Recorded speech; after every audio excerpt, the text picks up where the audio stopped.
Hello students, welcome back to another session on pressure in fluids.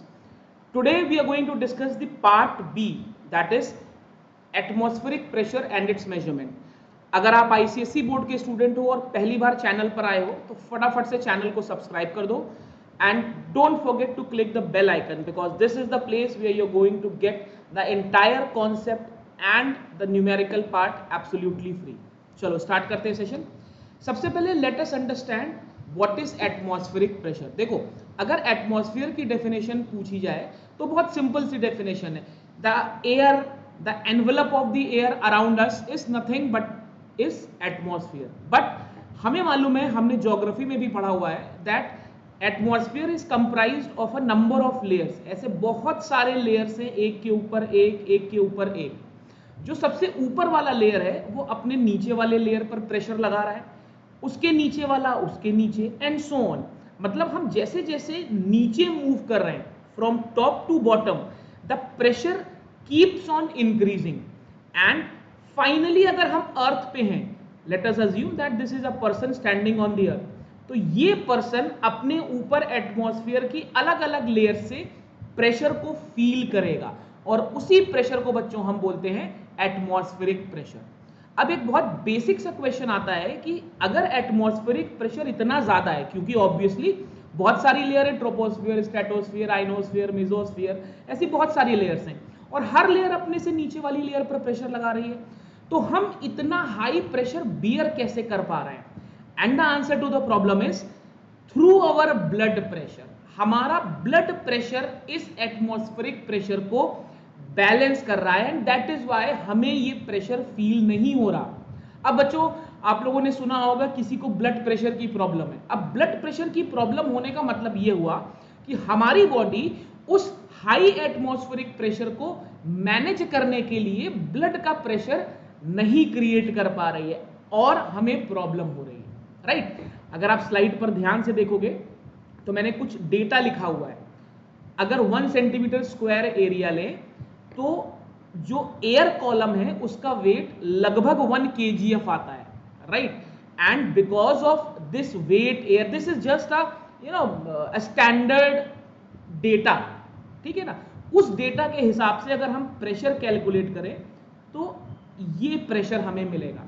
तो आपको ये basic सा डेटा बस याद रखना है फॉर योर एमसीक्यूज. कभी कभी आपके एग्जाम में जो मल्टीपल चॉइस क्वेश्चन आते हैं वहां पर डायरेक्टली पूछ लेता है, right? If the average surface area is this, what is the average pressure? तो आपको मालूम है pressure is equal to force upon area, isn't it? भाई अगर आपको निकालना पड़े तो आप कैसे निकालोगे? Pressure is equal to force upon area. Force कितना होगा? m इंटू जी. एरिया कितना है? 1 सेंटीमीटर स्क्वायर. ठीक है ना. ये एवरेज एरिया है एयर कॉलम का. तो क्वेश्चन में आपको जो एरिया दिया होगा उसके according you will be finding the value of the pressure. Right? तो एटमॉस्फेरिक प्रेशर आई गेस बिल्कुल क्लियर समझ में आ गया. अब एक चीज देखिए, मैंने आपको प्रेशर मेजरमेंट में भी समझाया था. जब हम फ्लूइड प्रेशर्स पढ़ते हैं तो हम हाइट हमेशा टॉप से नापते हैं. Right? We always measure the height from the top. अब मान लो ये अर्थ का सरफेस है and a person is standing, तो एटमॉस्फेयर तो मेरा यहां से शुरू हो रहा है, तो मेरी हाइट ऐसे नापी जाएगी. This is h1, this is h2. अब आप मुझे बताओ, अगर आप अर्थ सरफेस से ऊपर जा रहे हो, फॉर एग्जाम्पल आप पहाड़ चढ़ रहे हो, तो आपकी हाइट कम हो गई, इजंट इट? आपकी हाइट कम हो गई. क्यों कम हो गई? क्योंकि हाइट तो मैं टॉप से ले रहा था. अब पहले आपकी पोजीशन यहां पर थी, अब आपकी पोजीशन यहां हो गई, तो टॉप से तो आपकी हाइट कम हो गई. अब प्रेशर होता है बच्चों h rho g, that is pressure is directly proportional to the height of the fluid. अगर आपका हाइट कम हो गया तो प्रेशर भी कम हो गया. अच्छा, अगर प्रेशर कम हो गया तो आपकी बॉडी का जो ब्लड प्रेशर है वो तो इस हिसाब से सेट है that you can manage the pressure on the surface of the earth, but you are no longer on the surface of the earth, you have climbed up. तो आपकी बॉडी का प्रेशर अंदर तो ज्यादा मेंटेन है. क्यों? क्योंकि आपकी बॉडी ट्यून्ड है उस एक्सेस एटमॉस्फेरिक प्रेशर को मैनेज करने के लिए, लेकिन आपने अपनी हाइट कम कर ली. अब आपने अपनी हाइट कम कर ली तो बाहर तो प्रेशर कम हो गया, अंदर प्रेशर ज्यादा है. तो आपको मालूम है दुनिया में हर चीज हाई कंसंट्रेशन से लो कंसंट्रेशन मूव करेगी. तो आपकी बॉडी भी इस एक्सेस प्रेशर को रिलीज करना चाहेगी। तो how will the body release this excess pressure? Normally it is observe, bleeding होने लगती है, नोज, योर नोज ब्लीड्स, कानों से खून निकलने लगता है, and in extreme cases brain haemorrhage होता है, हार्ट अटैक होता है। What is this? This is the replication of the decrease in the atmospheric pressure in relation to the increased pressure within your body. Is that very clear to all of you? This is a very conceptual question. Now let us understand few consequences of atmospheric pressure. तो कुछ experiments हैं आपकी book में, आपको कुछ नहीं करना है, सिर्फ वीडियो को सुनते चलो, सब समझ में आ जाएगा, ठीक है ना। आपने एक कंटेनर लिया, राइट, अभी कंटेनर को ऊपर से बंद रखा हुआ है, अंदर you have filled some water and you are heating the container. अब आप सोचो, जब आप कंटेनर को हीट करोगे तो अंदर स्टीम जनरेट होगी। Now steam is also a fluid, it is a gas, a liquid and gas both are fluids. तो ये स्टीम कंटेनर पर प्रेशर लगाएगी। नाउ बाहर से एयर प्रेशर लग रहा है, this is your air pressure, this is your steam pressure, तो दोनों प्रेशर्स बैलेंस हैं। फिर आपने क्या किया, आपने कंटेनर को बंद कर दिया, राइट। कंटेनर को बंद करने के बाद इनिशियली कंटेनर खुला था, राइट, इनिशियली कंटेनर खुला था, तभी आपका स्टीम क्रिएट हो पाया। उसके बाद आपने कंटेनर को बंद कर दिया और ठंडा पानी डाल दिया। अब आप मेरे को बताओ, जैसे ही आप ठंडा पानी डालोगे क्या होगा? जो वेपर्स बने थे, स्टीम, वो कंडेंस होके वाटर ड्रॉपलेट बन जाएंगे। अच्छा, अगर स्टीम आपकी कंडेंस हो गई, इसका मतलब क्या हुआ? अंदर वाला प्रेशर कम हो गया। अगर अंदर वाला प्रेशर कम हो गया तो बाहर वाला प्रेशर तो अभी भी उतना ही है, तो क्या होगा? आपका जो कंटेनर है वो पिचक जाएगा, डी शेप हो जाएगा। एंड आई एम श्योर आप लोगों ने ये ऑब्जर्व किया होगा, when you take a long flight और फ्लाइट में आप वाटर बॉटल लेते हो, तो when you deboard the flight, जब आप बाहर आते हो तो आप देखते हो कि वाटर बॉटल्स अक्सर डी शेप्ड हो गई हैं। उनका जो फ्री सरफेस है वो थोड़ा सा रफ हो गया है, अलग अलग जगह से दब गई है बॉटल। यही रीजन होता है कि जब आपकी फ्लाइट हाइट पर होती है तब ऊपर प्रेशर कम है, जब आप नीचे आते हो तो एटमॉस्फेरिक प्रेशर बढ़ जाता है और एकदम से आपकी बॉटल डी शेप हो जाती है, right. This is the second example, sucking drinks with a straw. देखिए, जब आप स्ट्रॉ को खींचते हो ड्रिंक, तो सबसे पहले the air within the straw it moves to your lungs. अब एक बार आपने सारी एयर अंदर से सक कर ली तो अंदर प्रेशर डिक्रीज हो गया। जो आपका लिक्विड है इसके ऊपर एटमॉस्फेरिक प्रेशर लग रहा है। अब atmospheric pressure becomes greater than the pressure within the straw, तो यहां से लिक्विड प्रेस होता है and this liquid starts moving within the straw and you can drink your juice, water और whatever you wish to. ऐसे ये काम करता है, राइट। चलो नेक्स्ट एग्जांपल देते हैं, filling of syringe with liquid और फाउंटेन पेन। देखो, दोनों में ही एक ही लॉजिक लगता है। ये this is a syringe, syringe या आप इसको सिंपल बोल सकते हो, आप लोग होली में पिचकारी यूज करते हो, राइट। तो पिचकारी भी तो ऐसे ही यूज करते हैं, we just pull the plunger, when we pull the plunger the air inside the पिचकारी it moves out, a low pressure area is created, बाहर से एटमॉस्फेरिक प्रेशर ज्यादा है, वो एटमॉस्फेरिक प्रेशर लिक्विड को यहां पर प्रेस करता है and your pichkari, your plunger, your barrel, it gets filled with the liquid. The same funda works for a fountain pen as well. अगर आपने फाउंटेन पेन देखा होगा तो फाउंटेन पेन के टॉप में यहां पर रबर का होता है प्रेस करने के लिए, आप उसको प्रेस करते हो and you release it. As soon as you release the ink moves up, right. आप में से जिसने ड्रॉपर देखा है, to fill ink in a ink pen, in a fountain pen we use dropper. Dropper भी same function करता है and it works similar, right. चलो नेक्स्ट एग्जांपल देखते हैं, एक्शन ऑफ रबर सकर्स। अब I am sure, just ask your mom, सबके kitchens में पहले ये रबर सकर्स होते थे। ये कुछ हुक्स होते हैं जो our parents, our mothers, aunts, they put on the wall and they press it, right, and उसमें हम हल्के फुल्के सामान भी लटका सकते हैं। सेम फंडा। जब आप इसको प्रेस करते हो तो अंदर की एयर यहां से बाहर चली जाती है, अंदर वैक्यूम क्रिएट हो जाता है, वैक्यूम क्रिएट हो जाता है मतलब लो प्रेशर का एरिया क्रिएट हो जाता है, बाहर हाई प्रेशर है तो हाई प्रेशर इस लो प्रेशर वाले एरिया को प्रेस करता है and your hook remains stuck at that particular point. I am sure सबने किसी ना किसी पॉइंट ऑफ टाइम पर अपने घर में ये देखा होगा। These are very very popular hooks, right. Next is the action of siphon system. Now this is very very easy, same funda है। आपके पास दो वेसल्स होते हैं, एक वेसल थोड़ा हाइट पे होता है, दूसरे वेसल का हाइट करस्पॉन्डिंगली कम होता है।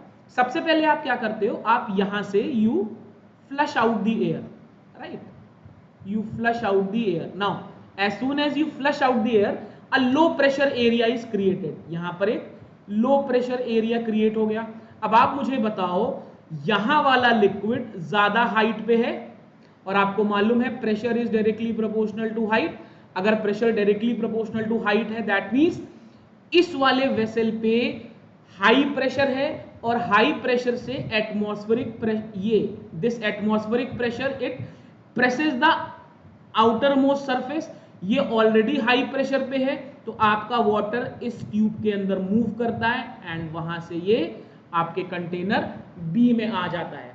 अगर आप में से किसी ने कभी भी किसी को टू व्हीलर से पेट्रोल निकालते देखा हो, फ्यूल, वो भी ऐसे ही करते हैं। सबसे पहले आप एक पाइप डालते हो टंकी में, उसको सक करते हो। ये बहुत कॉमन है, आप अपने आसपास व्हीकल मेंटेनेंस शॉप्स पे जाओगे आप देखोगे, दे suck the pipe and flush the air out. उसके बाद उस पाइप को टंकी में डालते हैं, पेट्रोल अपने आप बाहर आ जाता है।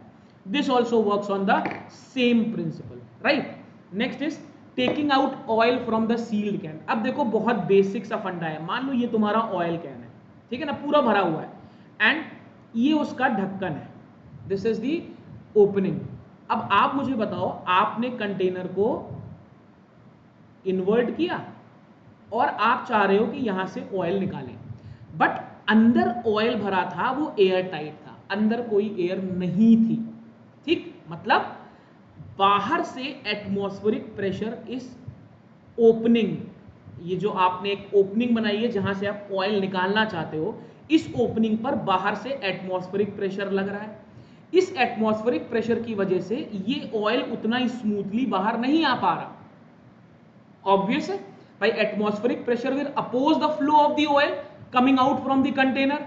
तो अगर आप बहुत आराम से ऑयल को बाहर निकालना चाहते हो तो आप क्या करो, आप ऑपोजिट एंड पे एक दो छोटे छोटे से ओपनिंग्स क्रिएट कर दो।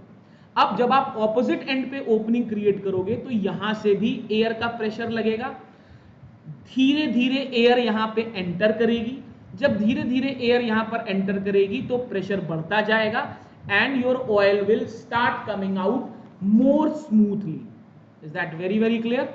सो these are few very basic example, सब आपकी सेलेना में दिए हुए हैं, बहुत डिटेल में दिए हुए हैं। मैंने आपको शॉर्ट में पूरा मेथड समझा दिया है। अगर आपको ये समझ में आ गया है फटाफट से वीडियो को लाइक कर लो और अगर अभी भी चैनल को सब्सक्राइब नहीं किया है तो सब्सक्राइब कर लो, राइट। चलो, अब the next topic is the measurement of atmospheric pressure. देखो भाई, एटमॉस्फेरिक प्रेशर क्या है ये हमें समझ में आ गया, अब मेजर कैसे करें ये देखना है। तो हमारे पास तीन इंस्ट्रूमेंट्स हैं, simple barometer, Fortin's barometer and an aneroid barometer.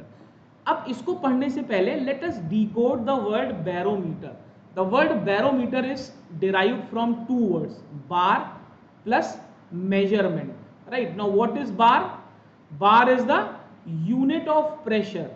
So what is the function of a barometer? It measures the pressure, right? A barometer is a device which is used to measure the pressure. सबसे पहले simple barometer से start करेंगे and then we will cover all the three. Very very simple, book में बहुत 1-1.5 page में दिया है, मैं आपको 5 मिनट में कोर कॉन्सेप्ट समझा दूंगा and then you can write it in your own words.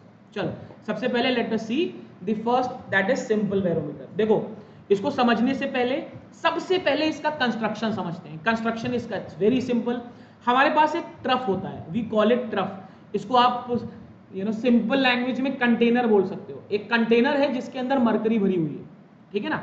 उस कंटेनर के ऊपर हमने एक इन्वर्टेड ग्लास ट्यूब रख दिया जिसके अंदर भी मरकरी भरी हुई है।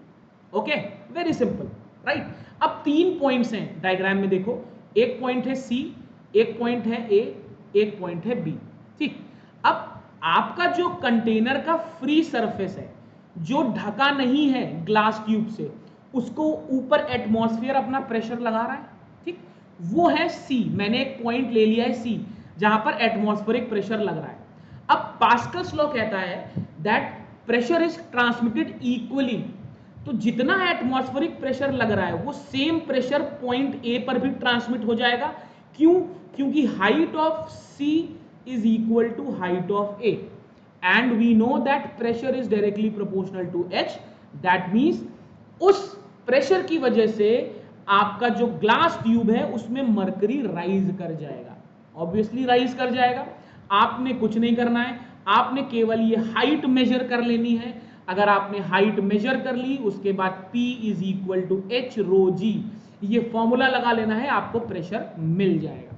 ठीक, अब सिंपल बैरोमीटर जब आपके एग्जाम्स में आता है तो क्वेश्चन पूछा जाता है, यहां पर हम वैक्यूम क्रिएट करते हैं। तो पहला क्वेश्चन ये होए, इसको बोलते हैं Torricellian vacuum. This is a word, you will study Torricellian tube in class 11। As of now आप ये समझो, this is a Torricellian vacuum. अब यहां पर वैक्यूम क्यों जरूरी है? देखो बेटा, अगर यहां पर वैक्यूम की जगह एयर आ जाएगा तो आप मुझे बताओ, वो एयर भी तो इस मरकरी के कॉलम को प्रेस करेगा ऊपर से, है ना। अब हाइट जितनी बढ़नी चाहिए, क्या उतनी हाइट बढ़ पाएगी? बिल्कुल नहीं बढ़ पाएगी। क्यों? क्योंकि ऊपर से एयर भी तो प्रेशर लगा रहा है। तो अगर हाइट बढ़ नहीं पाएगी, मान लीजिए 5 मीटर हाइट बढ़नी थी, 4.7 ही बढ़ पाई। क्यों? क्योंकि 0.3 मीटर के बराबर प्रेशर एयर ने लगा दिया। तो क्या मेरा बैरोमीटर एक्यूरेट रीडिंग देगा? कभी नहीं देगा, कभी बैरोमीटर एक्यूरेट रीडिंग नहीं देगा। तो it is always desirable to have vacuum here. ठीक है, आई गेस आपको बेसिक समझ में आ गया। दूसरा, pressure is same at all the points at the same height. तो मैं ट्यूब चाहे स्ट्रेट लूं, चाहे किसी एंगल θ1 पे लूं, चाहे θ2 पे लूं, अगर प्रेशर सेम है तो लिक्विड कॉलम सेम हाइट ही अटेन करेगा। ये हमने ऑलरेडी पढ़ा हुआ है पिछले वाले पार्ट में, राइट। वो जो फ्लास्क वाला एक्सपेरिमेंट था, आपने देखा था, जो फाउंटेन निकल रहा था, जो जेट निकल रहा था, उस जेट का हाइट हर जगह सेम था।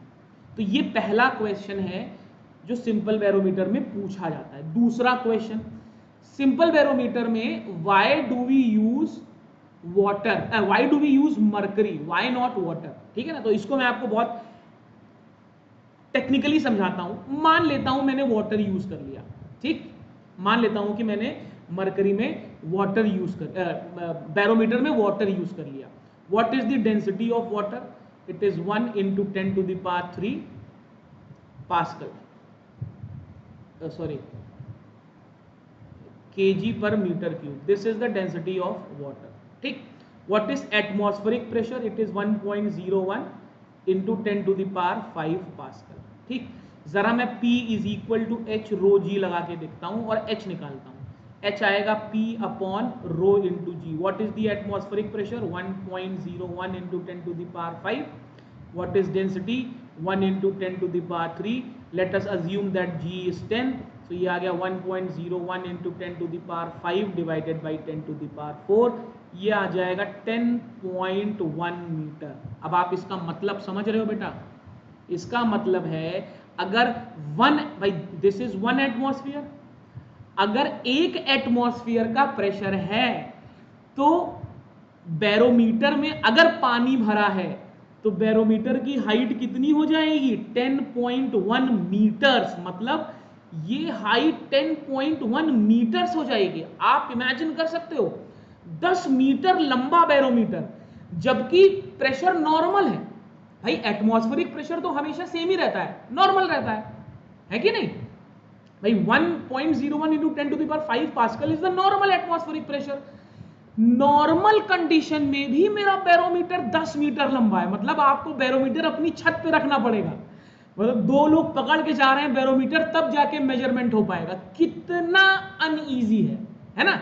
जरा एक काम करके देखते हैं, पानी की जगह मरकरी भर के देखते हैं, है ना। इसी इसी क्वेश्चन में सब कुछ ठीक है, बस मरकरी भर देते हैं। अगर मरकरी भर देंगे तो डेंसिटी बदल जाएगी। अब जरा देखते हैं कि हाइट कितनी आ रही है। P upon rho into G, pressure is 1.01 into 10 to the power 5. Density of the mercury is 13.6 into 10 to the power 3 into 10 to the power 1. ये आपका आ जाएगा 10 डिवाइडेड बाई 13.6। इसको सॉल्व करोगे तो आएगा 0.76 मीटर्स। अब ये थोड़ा लॉजिकल लग रहा है भाई, 1 मीटर से कम अगर बैरोमीटर की हाइट है तब तो काम चल सकता है, मैं बैरोमीटर को आराम से ले जा सकता हूं और कोई प्रॉब्लम नहीं होती। तो ये सबसे मेजर रीजन है कि हम बैरोमीटर में मरकरी ही यूज करते हैं। ये बहुत इंपॉर्टेंट क्वेश्चन है बच्चों, बहुत इंपॉर्टेंट क्वेश्चन है, ठीक है ना। और भी बहुत सारे रीजंस हैं।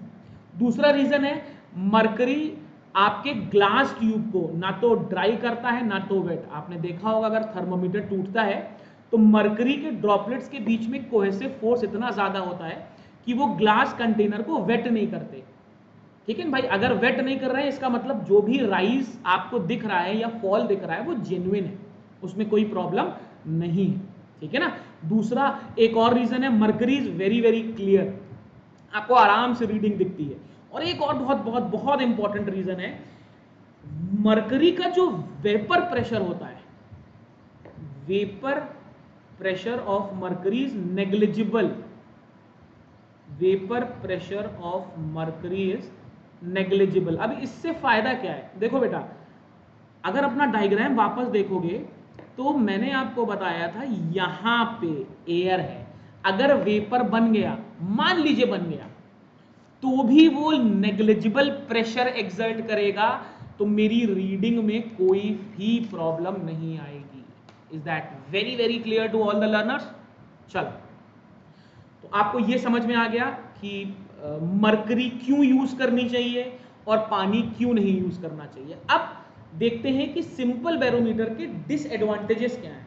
बहुत सारे डिसएडवांटेजेस हैं। सबसे पहला डिसएडवांटेज देखो, आपका जो ग्लास ट्यूब है ये, दिस इज अनप्रोटेक्टेड। कहीं से आपको कोई प्रोटेक्शन दिख रही है? No, it is unprotected. This is a very very major issue. दूसरा, आपका ये जो ट्रफ था ये ओपन है। देखिए, अगर कोई भी इंप्योरिटी आके इस ट्रफ में मरकरी में मिल गई तो मरकरी की डेंसिटी चेंज हो जाएगी। आप लोगों ने साइंस में छोटे क्लासेस में पढ़ा है, जब आप इंप्योरिटी ऐड करते हो लिक्विड में तो उसका डेंसिटी बदल जाता है ना। अगर उसका डेंसिटी बदल गया तो pressure is equal to H rho G. Pressure तो डेंसिटी पे डिपेंड कर रहा है, तो प्रेशर भी चेंज हो जाएगा। बात समझ रहे हो? ठीक है। तो दो मेजर डिसएडवांटेज है, एक तो अनप्रोटेक्टेड, भाई आपका ग्लास ट्यूब अनप्रोटेक्टेड है, आपका मरकरी का जो ट्रफ है ये ओपन है और बहुत इनकन्वीनियंट है इसको मूव कराना, हमेशा डेंजर रहता है कहीं ग्लास ट्यूब टूट ना जाए। और एक इंपॉर्टेंट डिसएडवांटेज है, यहां पर कोई स्केल फिक्स नहीं कर सकते। You cannot fix a scale. क्यों नहीं कर सकते? देखिए, मान लीजिए आपने कोई मेजरमेंट किया जिसमें प्रेशर बढ़ गया। अब अगर प्रेशर बढ़ गया और आपने स्केल फिक्स की हुई है, आप ऐसे समझो, मैं आपको डायग्राम से समझाता हूं। मान लीजिए ये आपका ग्लास ट्यूब था, ठीक है ना, ये आपका ट्रफ था। आपने कोई मेजरमेंट किया जिसमें जो ए वाला पार्ट है वो ऊपर आ गया, भाई यहां पे सी था, ए वाला पार्ट यहां आ गया, भाई मरकरी में वाटर कॉलम राइज कर गया, ठीक है ना। या आप ऐसे कह सकते हो बी वाला पार्ट, कोई भी पार्ट आगे आ गया और आपने स्केल फिक्स कर दी। मान लो मैंने यहां पे स्केल फिक्स कर दी। अब स्केल का जीरो तो यहां है, स्केल का जीरो तो ऑलरेडी कवर्ड है। क्यों? क्योंकि पुराने मेजरमेंट में प्रेशर बहुत हाई था। अब मैं आगे मेजरमेंट करूं कैसे?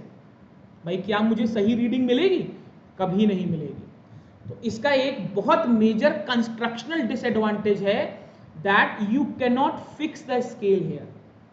इन सब वजहों से हमने एक और बैरोमीटर डिजाइन किया जिसमें ये सारे डिसएडवांटेजेस हमने दूर कर लिए, and we called it Fortin's barometer. अब ध्यान से इस बैरोमीटर को देखो, आपका जो ग्लास ट्यूब है, that glass tube is properly concealed. ये देखिए प्रॉपर कंसील्ड आपको दिख रहा है, ये येलो कोटिंग से पूरा का पूरा ग्लास ट्यूब आपका कंसील्ड है। ये पहला एडवांटेज। ठीक, प्रोटेक्शन मैंने दूर कर दी। जैसे ही मैंने इसको कंसील किया, मेरी पहली दो डिसएडवांटेज दूर हो गई। अब तो मेरा ग्लास ट्यूब भी सेफ है और ट्रफ भी इम्प्योर नहीं है ना। अब स्केल वाली प्रॉब्लम को देखते हैं। अब उस प्रॉब्लम को दूर करने के लिए यहां पर हमने थोड़ा कंस्ट्रक्शनल चेंजेस किए।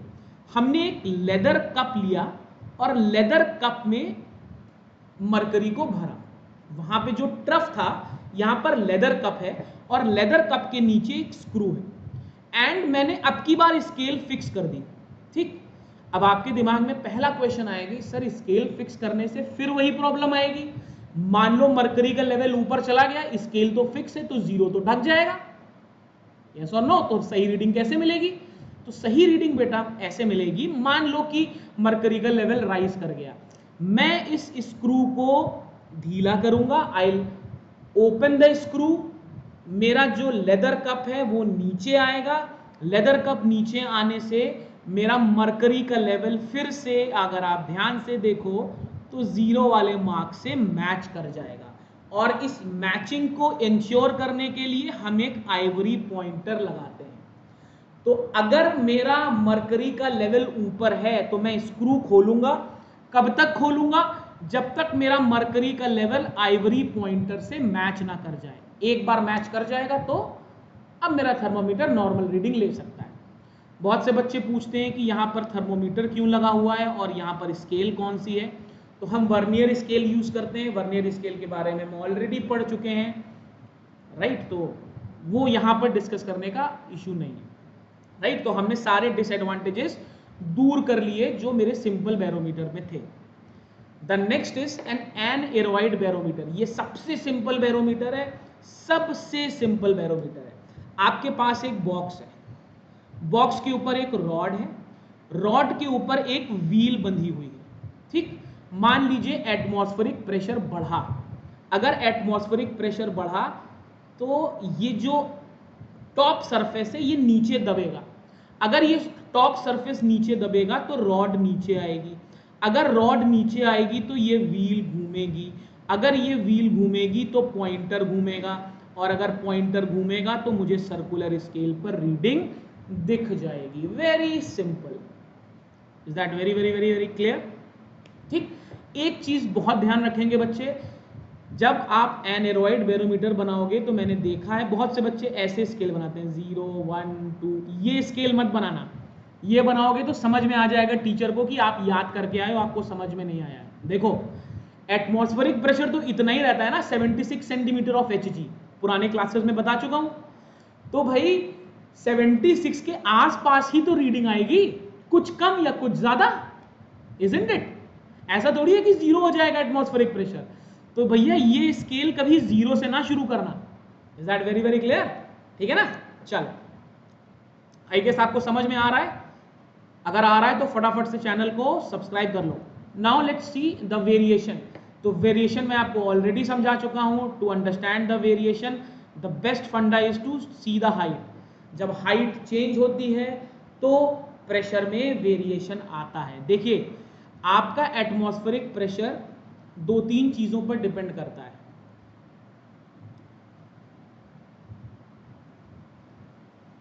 जैसे जैसे हम ऊपर जाते हैं the density of the air decreases and hence the atmospheric pressure decreases.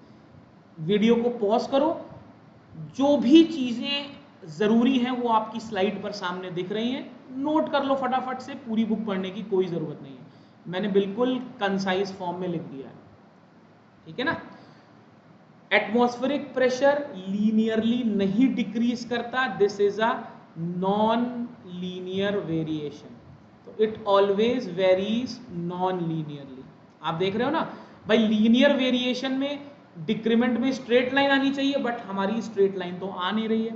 अच्छा, लीनियर वेरी क्यों नहीं करता? क्योंकि डेंसिटी लीनियरली वेरी नहीं करती। अभी हम हीट वाला चैप्टर पढ़ेंगे इसके बाद, तो आपको डेंसिटी वाली पार्ट समझ में आ जाएगी। Okay, now why does a fountain pen leak at high altitudes?